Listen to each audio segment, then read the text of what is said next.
The eligibility for Pulse Radiology is to be a registered radiologic technologist, nuclear medicine tech, or radiation therapist. And then also ARDMS sonographers are also eligible to advance into their ARRT MR credential, Wow. which is something that not everyone knows about. So No. because it's a non-ionizing radiation or imaging modality, mammographers can transfer, and not even transfer, but add MRI to their credentials. So ARDMS technologists can essentially create a pathway for themselves to enter into ARRT MRI credentialing.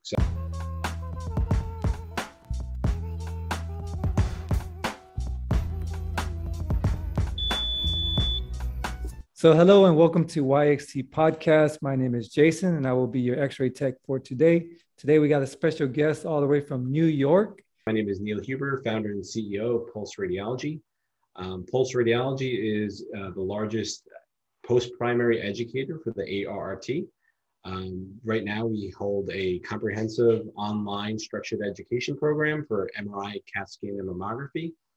So what we do is we have two facets. We have the facet A, which is part A. It's a robust and comprehensive online self-paced program for MRI, CAT scan, or mammography.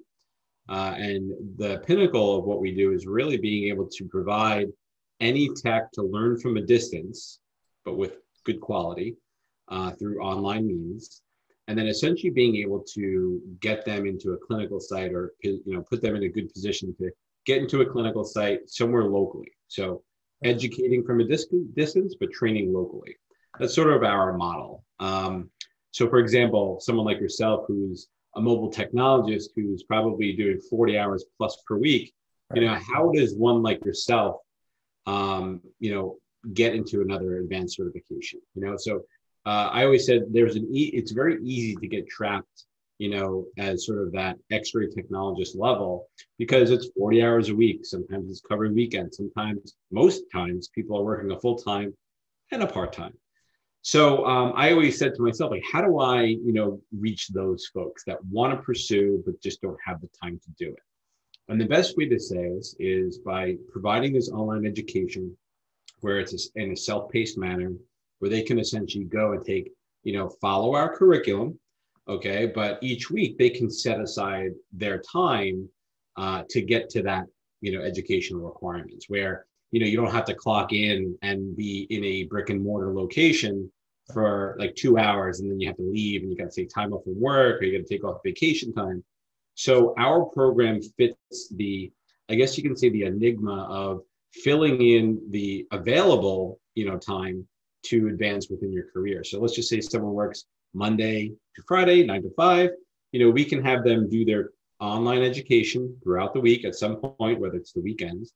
And then once they're done with the online education, they could essentially, we would create a customized clinical schedule, with our clinical coordination team that allows us to get you into clinical on your available time. So for that person, Monday through Friday, 9 to 5, maybe it's weekends, maybe it's after work, maybe it's from 5:30 to 10 close, or wherever it may be.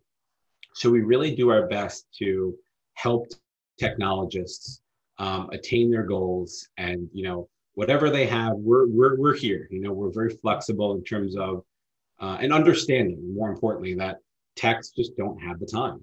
So it kind of goes back to the golden handcuffs of saying, yeah, I'm working and I'm making money, but I can't take time off because I want to make money, but I also want to get my credentials. So that's kind of where Pulse fits, kind of fills the void and allows you to advance in your career, and then also train locally, where you are. Now that we're going more digital, right? We have the sources now, right? Like, for example, right now I'm in Texas Yeah. and you're in a whole nother state. And here we are, For sure. So this is the new style of learning, right? Learning online. Everything's going more digital. So that's very convenient. It doesn't slow the technologists down. You can still work and obtain Absolutely. another credential. That's amazing. And that's usually the typical excuse is I'm too busy or I couldn't find time.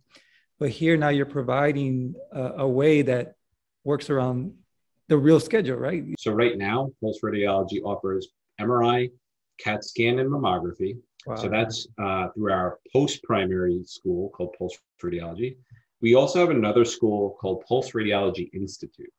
Okay. Pulse Radiology Institute is the first associate's degree MRI program that was launched in 2020. Okay. So what we're doing is taking folks, because over time, we had a lot of folks reach out to Pulse Radiology saying, I want to get into MRI, but I'm not a tech. And, getting to Right. know these folks, they would be fantastic technologists. So what we have done is created another service line or a way to get, folks in the MRI field. And, those folks have to be engaging. They got to have, bedside manner, all the things that the techs already have. So there's two pathways. There's Pulse Radiology, which is MRI, CAT scan, and mammography. And then there's Pulse Radiology Institute, which is a primary pathway for MRI. You're able to essentially go from a non-allied health professional, Okay. AKA technologist, Sure. to directly into MRI, where if you did go that route, you would not be able to essentially hit any of the radiography modalities, such as CAT scan or mammography or any of the others like bone density. You would solely be for MRI, but the masses come to Pulse, in question for MRI training. So that was sort of our, goal there, was to essentially create a pathway for those folks to enter into the field of MRI and be properly credentialed. A great modality that's only going to get better, right? MRI is only getting better. The equipment is getting better. The need for technologists is increasing. That's only going to increase more as we utilize it. So it's a great field to go into by itself. So somebody starting from the very beginning, like they're not technologists, they go to the MRI program. How long is that program? How long would that take? That's a great question. And you're right about the demand for MRI.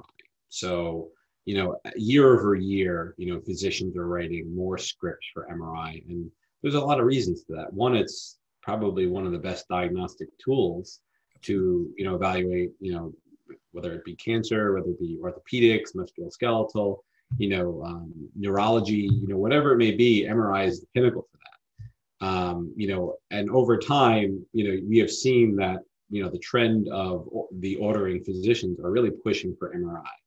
So the demand has pushed, imaging centers and hospitals alike to invest in more MRI equipment, thus more units going in. But what we're finding ourselves in this situation is that, there are not enough techs to sort of steer those ships. So the opportunity right now, currently throughout the United States, is quite large.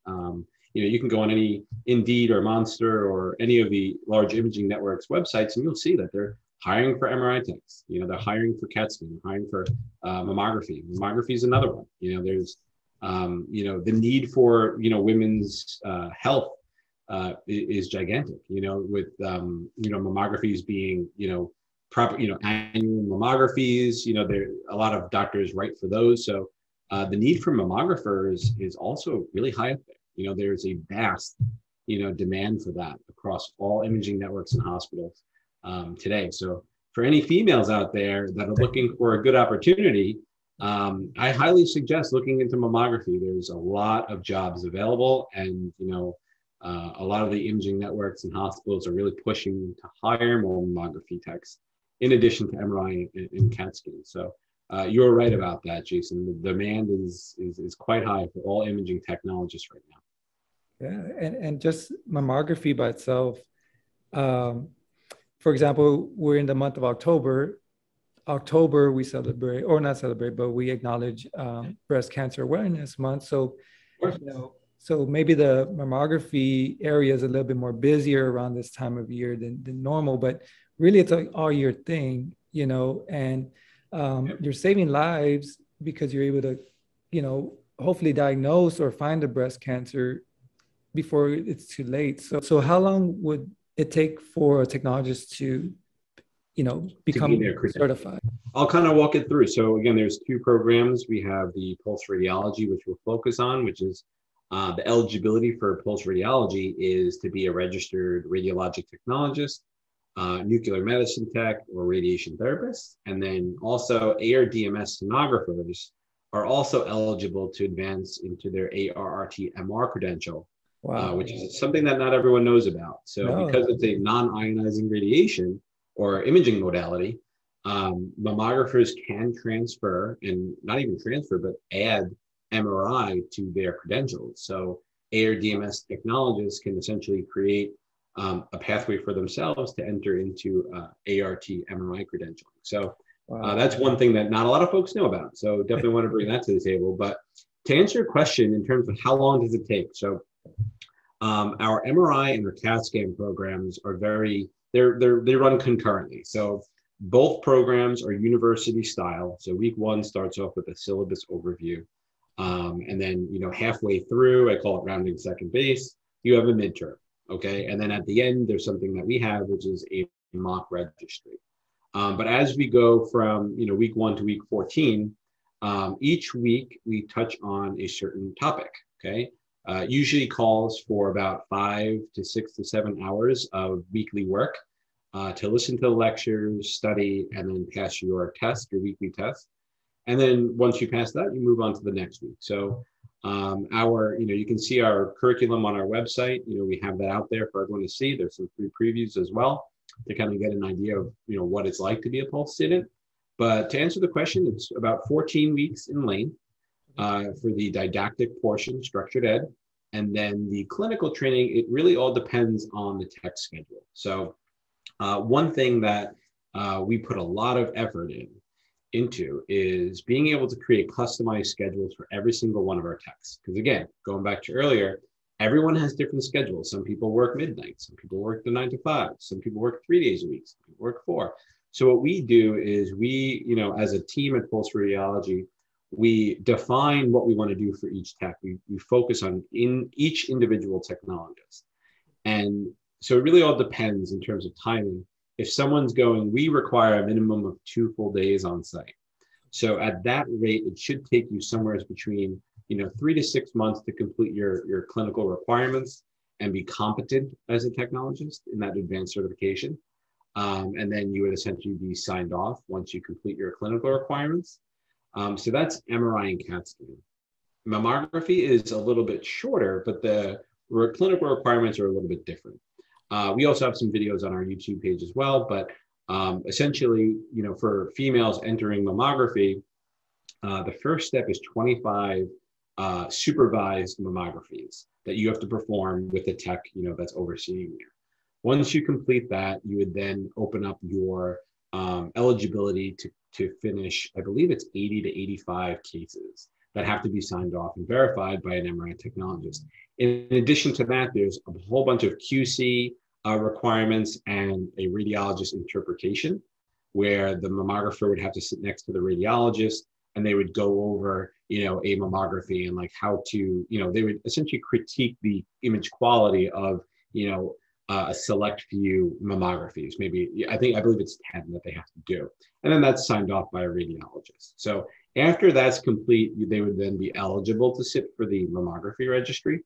So depending on, how you look at it and depending upon, the availability of the tech, it really differs, in accordance to MRI, CT, and mammography. It all depends on how much time a tech can give it to essentially fulfill the clinical requirements.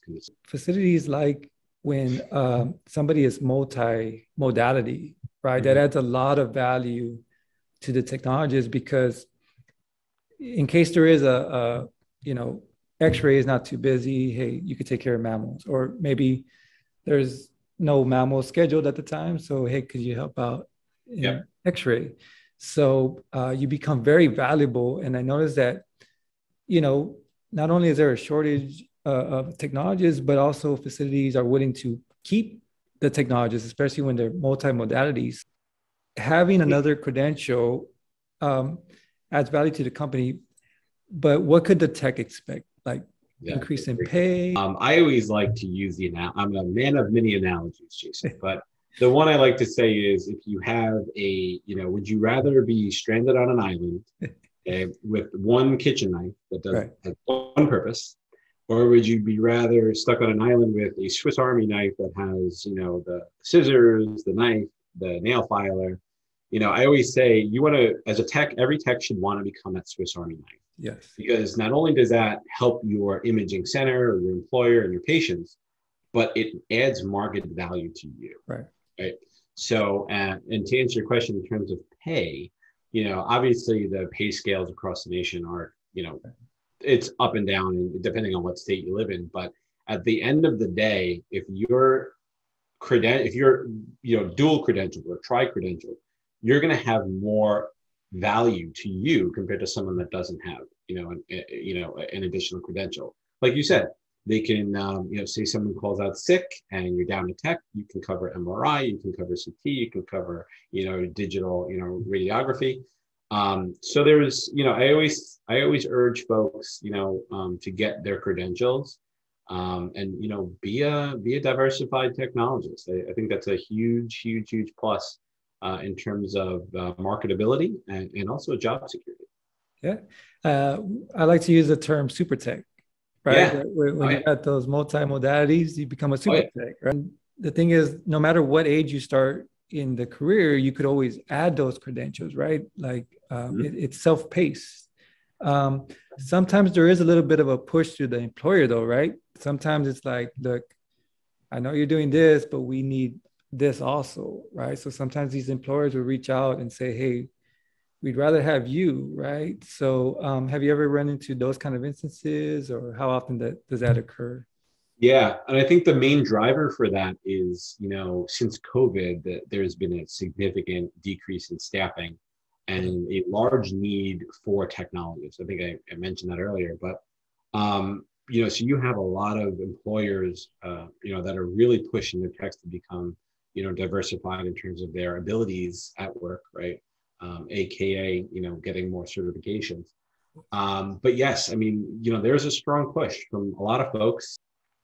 You'd be shocked how many employers say yes to some of our techs that say, hey, listen, can I advance here? Can I go from X-ray and on my off time, train in MRI? I always say, like, if, you don't ask the question, you'll never know. So if you're seeking, MRI credential or CT credential and, you just don't know where to go, we're happy to have you. We have over 1,000 clinical locations across the United States. But, sometimes the best clinical site is right there at home. I always say, like, when somebody's thinking of going into radiology or is already in it, I always say, you never know where you're going to be in the next 3 or 5 years. Like, everybody's path will be different for different reasons. So I think one of those things is being open-minded, right? Yep. And being a good person and be willing to adapt and evolve. And I think, some of that will come along. So the way I like to blanket statement is that radiology has a lot of opportunities, and all this, and correct me if I'm wrong, can all be done within the associate's degree level. Am I correct about that? Or you're pretty accurate there. I would say that so the difference between the associate's degree and the certificate programs versus like a bachelor's degree, right. At the end of the day, I don't think like a degree in that respect, makes you a better tech. Exactly. I think that, maybe a bachelor's degree would get you an administration position, right? Which is incredible, because there's a lot of other fields where you do need to get that other, go back for a bachelor, go back for a master's. So here you have the option, basically, right? I mean, you could go further, be more skilled with your path, right? Versus going back to, I can't do that until I have a bachelor's. If you do want to build that, you could do that as well, right? Like, you go all the way to a doctor, become a radiologist. Yeah. But the programs that you're offering by itself, I mean, you could have a very, very successful career in X-ray with CT, X-ray with MRI, and even more than that. Going for another credential is an investment, right? It's an investment in ourselves, right? Because as we mentioned earlier, you're adding value to yourself. So a lot of times, somebody, again, goes into college and gets a degree, you invested time and money, right? Exactly. but like any investment, you want to make sure you get back Return what on you investment. put in and more. Mm-hmm. So radiology is one of those where, it's not free, but you could see your investment return Times 10. Right. So as far as costs, is there a difference in CT, MRI, and mammo? MRI and CT are priced the same, and Okay. then mammography is a little bit lower in cost just because the requirements are less. So in theory, the techs will be on site. I don't want to say the requirements are less, just the amount or the time necessary to get those requirements are less time. So it would essentially be less on our liability, thus less the cost. Right. So they could get that return sooner because it's yeah. And also the pay grades for MRI and CT are a little bit higher as well compared to mammography. So again, it's a compounded return on investment. So like, yeah, you come out of pocket, but then once you pass and get your new job, you're making probably maybe it's a 4% raise, and then that happens for as long as you're working, so for every day you're going back to work, that return on investment gets larger and larger. Wow. Awesome. And that's the goal, right? You want to get the job, but also make money, right? And make more money. And that's okay. Because I know a lot of healthcare professionals don't like to talk about money because obviously we're in it for the care, right? We want to help people. Exactly. But at the same time, hey, look, we got to take care of ourselves and our people, right? Our family. So it's perfectly fine. But definitely, I don't recommend go to it for the money first, right? Because then the job will get very difficult. There's a lot of misconceptions about either field, X-ray, MRI, CT, mammo, that it's easy, right? So there's definitely still challenges, right? Absolutely. So what are some of the challenges that let's say somebody does decide to pursue another credential that they could run into? Kudos to the ARRT for rolling out the expectations of what we as techs need to do to earn. And again, the keyword is earning your credential, right? So if it were easy, everybody would do it, right? But it's not. So you need to be properly educated. You have to be properly trained, physically on site. And then you have to have sort of the mental awareness to prepare. And, trust me, I talk with our students all the time. And a lot of folks think, oh man, what did I get myself into? Sure. But, the overall message is, when you hear and you see, if I get a phone call or an email or a text message from one of our students and they say that they passed, it's an amazing feeling, not only for me, but I'm more happy for them because they've sweated out, they've put the extra time in, they put the study time in, they did put the prep time in, and they did what they set out to do. So, it's not an easy, like you said, it's not an easy process, but the fruit, at the end of the tree is fantastic when you get there. So. Yes. And I think, going back to the demand, right? Because what a bummer to put in all this work, get that other credential, because some people do go to college, unfortunately, and there's nothing available with that degree. Yep. But radiology is just one of those fields where more than likely you're going to get something. I mean, you have to look, some maybe more than others, but I mean, at least from my experience, there has always been a need, like there hasn't been like it's flooded market or anything like that, or it's not worth pursuing that. Like, so I feel like any one of those that you offer is very worth pursuing and putting in that work and enjoying the fruits, right? Enjoying the fruit. So of the three, which one tends to be a little bit more popular? Which one? We have a very large demand that comes to us for MRI. MRI is probably our biggest service line, CAT scan being number 2, and then mammography being number 3.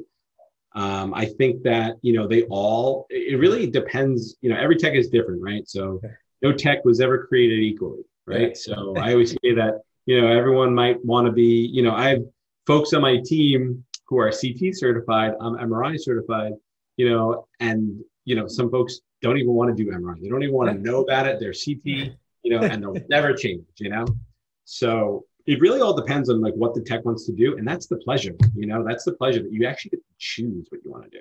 Yes. In terms of, tech demand right now for Pulse, it's MRI and then CAT scan and mammography. Absolutely. Yeah. And I would recommend choose one because you want to, right? Because again, it's going to have its challenges.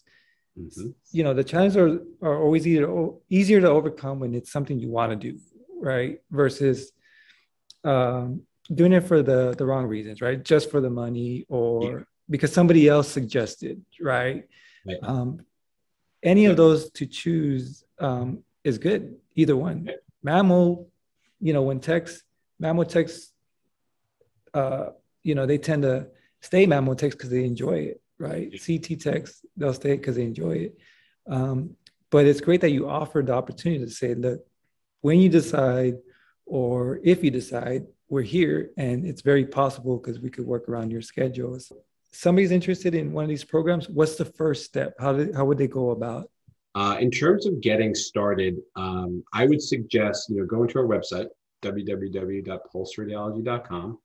And on our website, you can click programs and you can look at our programs and you can click on each and evaluate the curriculum and see, what it would look like and see if it interests you, number one. And then let's just say you find one that you like or love, I should say.